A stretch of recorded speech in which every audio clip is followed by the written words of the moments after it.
Okay, let's wrap up.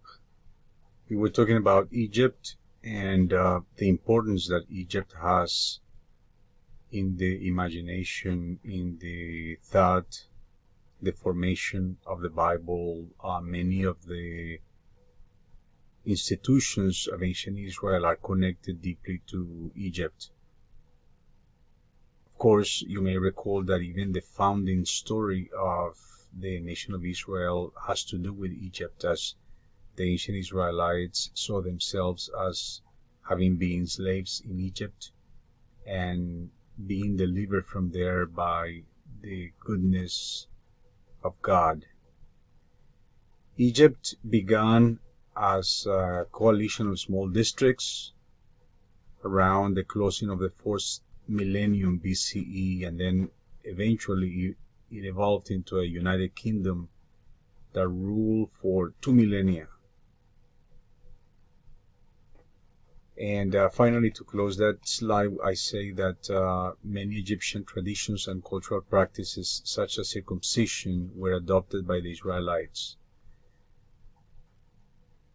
I think it would be interesting for you from now on, every time you read the Bible, to notice the times that Egypt and the surrounding nations are mentioned, because Israel did not exist in isolation. Although they tried to fashion their identity in contrast to their neighbors, in reality, their very location meant that their institutions, their religion, their economy, their politics were connected to their neighbors. Let's talk about Israel's geography a little bit.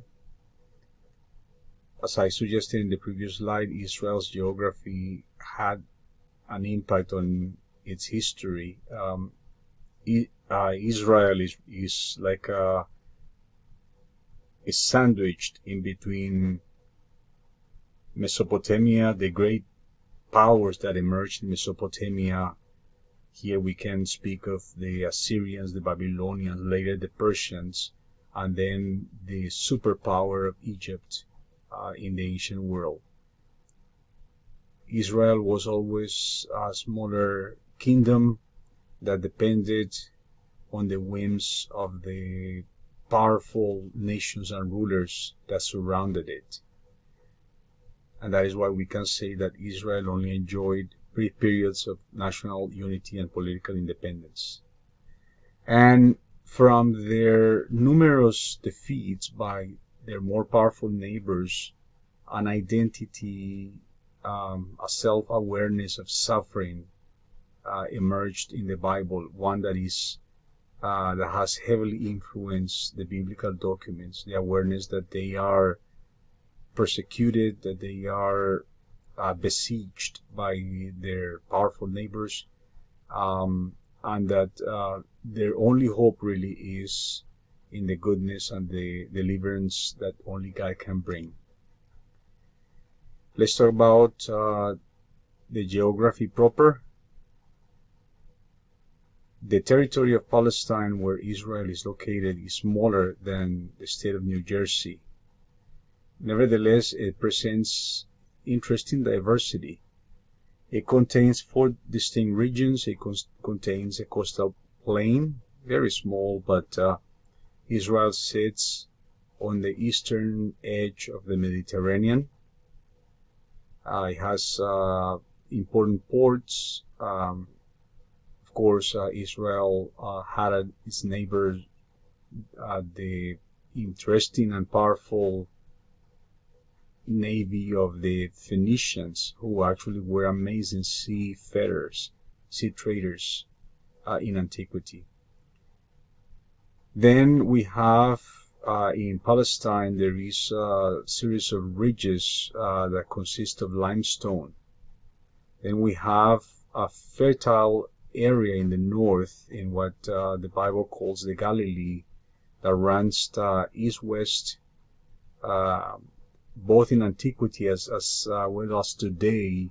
That is the most fertile part of the country where crops are grown, and were grown in antiquity. And then finally, we have a deep north-south rift valley that is basically runs the length of the Jordan River, where the elevation drops dramatically, and it is a region that was prone to earthquakes, as the Bible actually talks about sometimes. This geography actually meant that there were different people or different communities, even perhaps even different identities, although we are speaking of a very small piece of land, but there were important regional differences. Certainly cultural differences such as religion and food practices, and even dialect, as the Bible gives evidence that the northern Israelites spoke a slightly different language or dialect of Hebrew than their cousins to the south, the Judeans. So that brings to an end our presentation of chapter 3, the context that gave birth to Israel.